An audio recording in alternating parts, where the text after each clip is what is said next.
Hello everyone, my name is Asyrafchazz and welcome back to yet another One Piece card game video. So we're continuing on with the series of videos talking about OP-02 to transition players from the OP-01 metagame to the OP-02 metagame for the English release. And in this video, we're going to talk about a specific Whitebeard deck list that made it to the finals of the Miyagi Preliminary event over in Japan. This Whitebeard list is a full-on Whitebeard version list, but it doesn't play Whitebeard. Instead, it focuses on using high-powered vanillas as well as the effect from Moby Dick, the stage card, to kind of increase the power of everyone across the board and outlasting your opponent with various event counters before finally making the final push with high-powered attacks. I'm talking like 9k, 11k, and so on and so forth. So this deck is actually really quite fun. I did try it out myself, and I'm gonna use OnePieceCardGame.dev to build the deck so that I can go through every single card in this list and kind of explain to you what you should be looking for and a little bit on how to play the deck itself. At the end of the video, I'm just going to show you two cards from OP-03, which is a direct addition to this deck to kind of make it even better than before. So if you enjoyed this video, please consider giving a like and subscribing if you want to keep up to date with more One Piece card game content. Without further ado, let's take a look at this deck list of Edward Newgate, Whitebeard. Alright, so we are on OnePieceCardGame.dev, so shout out to them for, making this website itself. We're going to start with the leader itself. So Edward Newgate, it's 6,000 power. Everybody knows how strong this leader is, and his effect is at the end of your turn, add one card from the top of your life area to your hand. So at the end of your turn, essentially you are drawing one extra card, and this ability is actually really quite powerful because it makes you see a wider pool of cards. Every card from your life will eventually make their way into your hand, as well as the natural drawing of cards from the top of your deck.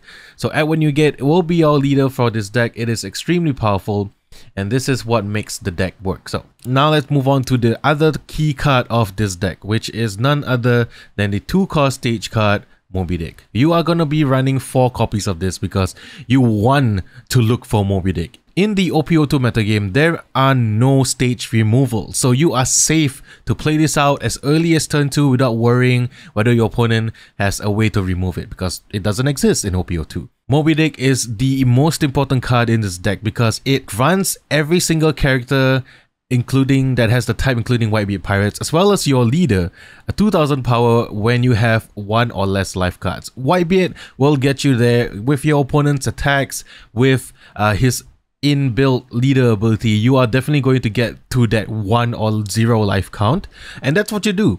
You just get to that 1 or 0 life count, and then you hold on for dear life with your counters, with your blockers, and then you pressure your opponent with these high-powered characters and go for game that way. This is the most important card of the deck, and I would highly recommend if you're early game, depending on the matchup, if you're fighting against a deck that you know is going to the late game, such as like Smoker or Kinemon, you can safely mulligan your entire hand if you don't have Moby Dick. It's kind of similar to an Onigashima in that way. You want to look for Moby Dick as fast as you can. If you get in your opening hand, that's great. Keep it, play out Moby Dick, and then just try to build your board from there. Alternatively, if you don't see it in your opening hand, even after a mulligan, you are seeing a lot of cards from your life, and eventually you will find the Moby Dick, and then you just play it out and then prepare for that. If there ever was a situation where you don't find Moby Dick in the throughout the entire game, like for some bad luck reason, it's like at the bottom of your deck, you can still play out your high-powered vanillas, your ace, and even the leader ability, and just try to pressure that way. You'll just have a harder time going for game because your opponent can successfully counter out of your attacks. Moby Dick just makes it a little bit easier because you're attacking for an additional 2,000 power. So Moby Dick, definitely a really strong stage card in Whitebeard, and something that you should be prioritizing, looking for at the start of the game. So let's talk about the main source of attacks from this deck. So this version of Whitebeard doesn't run the 9-cost Whitebeard, unfortunately. It just runs the very efficient vanillas from the Whitebeard Pirates crew. You got Atmos, and you're running 4 of it, and you have King Dew. So these two vanillas are very high powered and sort of like low costed. 4 costs for 6,000 power is a great stat line. 5 costs of 7,000 power is a great stat line. And these 6,000, 7,000 power beta respectively will get pumped up even further with Moby Dick once you get to that late game. It makes getting rid of them difficult because you can definitely counter out of your opponent trying to get rid of them. Of course, black can remove them, but it's an efficient way to play, and there are other ways that you can kind of pressure into your opponent's life with other characters as well. So these two are kind of like the mid-range threats, and most likely are the ones that you are using to go for game, especially once you are at 0 life. And since this version of Whitebeard doesn't run Whitebeard himself, it actually runs Ace. So it only runs 2 copies of Ace. You can definitely tweak it to your preference.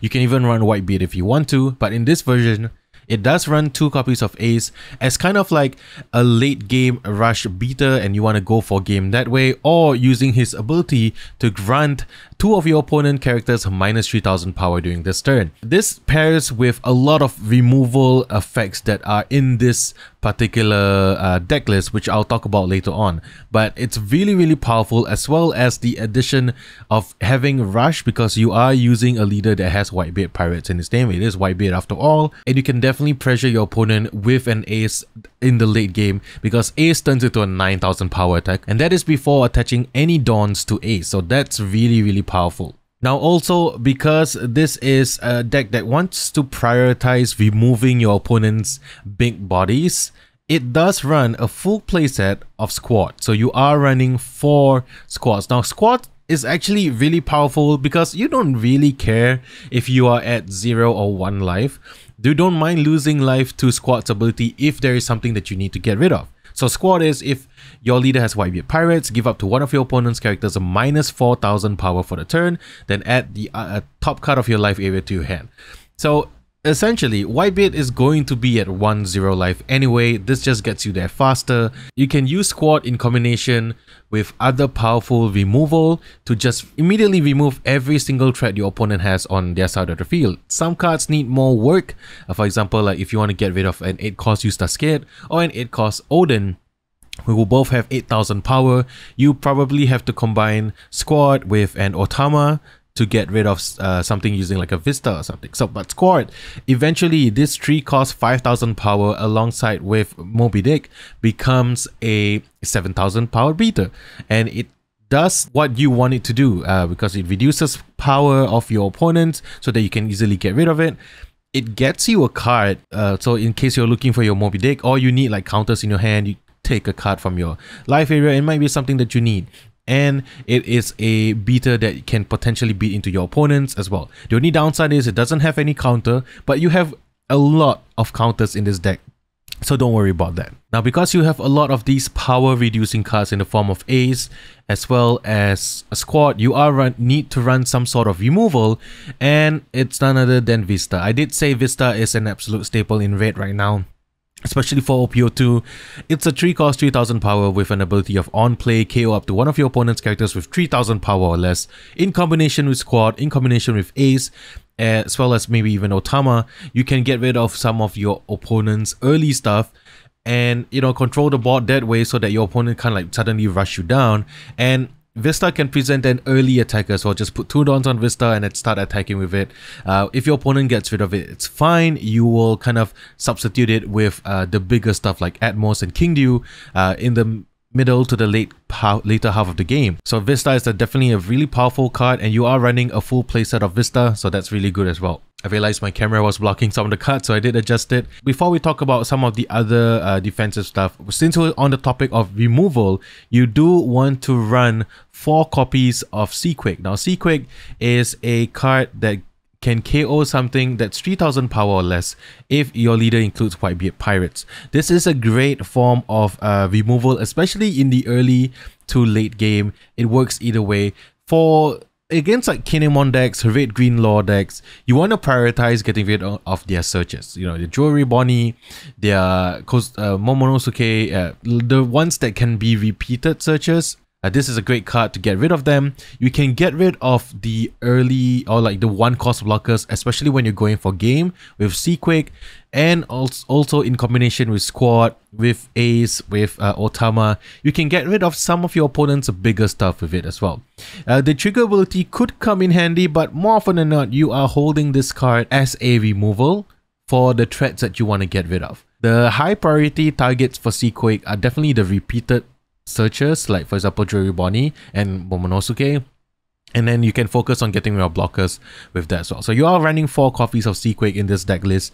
It's a very efficient form of removal as well. And since we're talking about like other cards that reduce power of certain characters as well, Otama is definitely necessary in this deck. You want to run a full playset of Otama. Not only do you give something minus 2000 power, this isn't counter 2000, so you definitely need that when you're kind of holding up defenses. Speaking of other 2000 counters, it's Diamond Jozu, and Diamond Jozu can work both ways. It's a defensive card because it has 2000 counter, but if you need an additional attacker in the late game, Diamond Jozu's turn into lethal threats as well.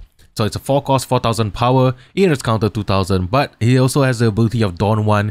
If you have 2 or less life cards and your leader includes Whitebeard Pirates, which is Edward Newgate himself, then he gains Rush. So this in combination with Moby Dick makes it a 6000 power character, just like that. Putting 1 Dawn on it, becoming a 7k attacker, means your opponent has to kind of dedicate at least 3000 power to counter against this attack if you're attacking against the leader. So Jozu definitely necessary in this deck. You do run a full playset because you want as many 2000 counters, and these are the ones that you're prioritizing for the late game. When you are at 0, when you're at 1 or 0 life, you are holding on for dear life. When your opponent's trying to push for game, you are just defending, hanging on by a thread, but eventually your own characters will overwhelm your opponent. Now, since we are talking about some defensive characters, you gotta play Marco the Phoenix. Not only does he have 1000 counter, which you can use in specific situations, it is a blocker, and it also has an on KO ability that lets you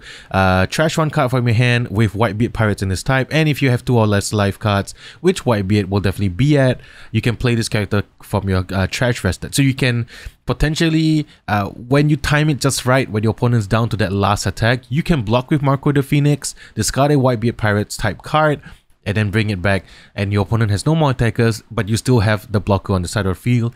And if you need to, when you're going for game, Marco is also an additional attacker, which benefits from having Moby Dick on the field as well. So it becomes a 7000 power attacker, and you can put Dawns on him to make him even stronger. So Marco, definitely a really good card. You are running the full playset of Marco the Phoenix. Now, this version of the deck runs 4 copies of Tony Chopper, which is the 1 cost blocker. You know, everyone should be familiar with this card.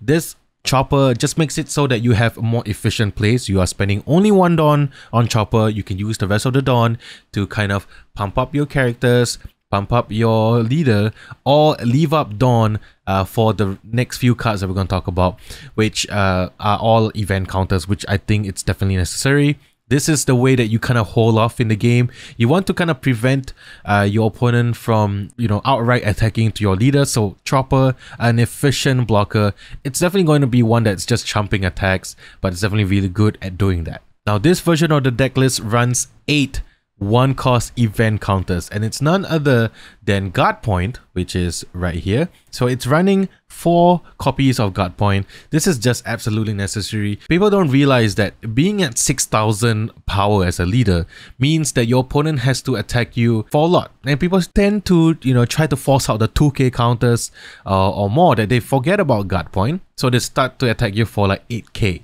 which means you can cleanly counter out of the attack with just 1 Guard Point.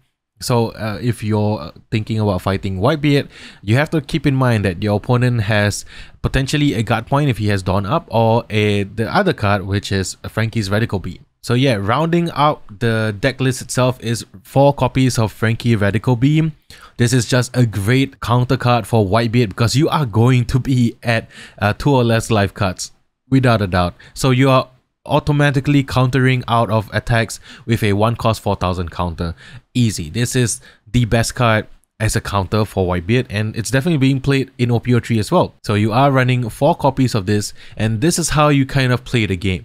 You sort of control the board in the early games with your removal, and then you go into sort of like super hermit defensive mode with your shields up. You don't want to pass your turn without leaving Dawns open for some sort of counter, because you want to use your Radical Beam, you want to use your Guard Points to protect your leader when you are at 0 life.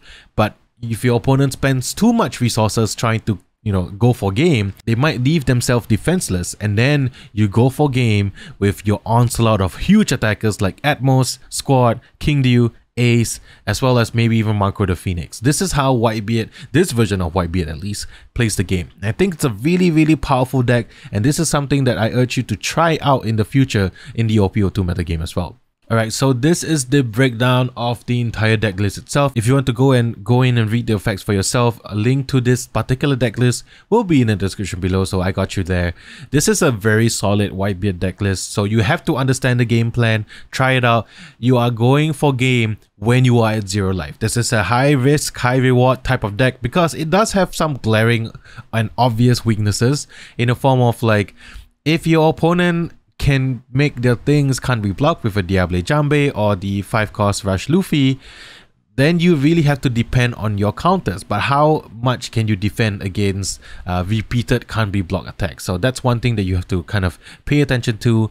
There are natural counters to this deck. You know, every deck has a weakness. Whitebeard has a glaring and huge one, but it does really well across the board when people are not prepared to fight against Whitebeard. You can really throw them off guard with just like giving them like a sense of like overconfidence that he's at 0 life, I'm just gonna try and attack in for game, but you're defending like crazy and then your opponent has to deal with the crackback. This is a deck that requires you to kind of know your ins and outs of your matchups. So if you are interested in maining Whitebeard in the next set, try this deck out and be sure to practice it. Even though it's kind of linear and straightforward in a way, you do need to know when to kind of go for game, or you know, hey, you have to kind of get into the habit of never leaving yourself unprotected. This is how you play Edward Newgate. Also, once OP-03 comes along, you get access to one of the best cards in the game as of now in OP-03, which is another Marco the Phoenix, which is essentially an upgraded version of Vista, which is on play you can kill something that's 3000 power or less, and you can trash an event card from your hand and play this character as rested. You're using this more offensively and as a form of removal. You can save it if you want, if you have extra event cards, but this is also another strict upgrade. And the next one being Izo. Izo is not only a Whitebeard type searcher, it becomes an attacker in combination with Moby Dick because it's an additional 2000 power, so you just put some Dawns on Izo and make it really powerful then. So Izo is really quite good.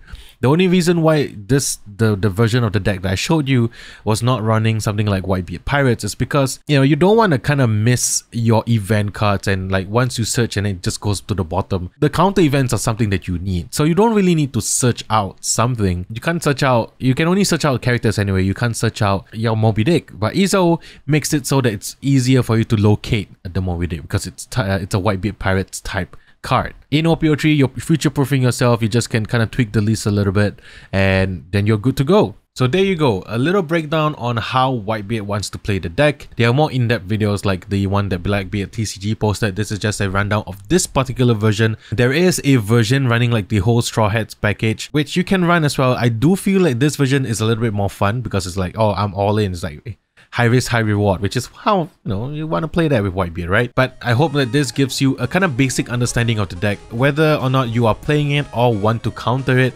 this is the type of gameplay that Whitebeard wants to do and what Whitebeard players want to aim for when they're going for the win. Well, that's it for me for today. I'll talk about Kinemon, Smoker, and maybe even Zoro in the next couple of videos if I can. Let me know what other decks you want me to talk about. I will try my best to talk about as much as I can regarding this before I jump back into OP-03. Well, that's it for me for today. I hope you guys have a wonderful week ahead, and I'll see you guys in the next one. Peace.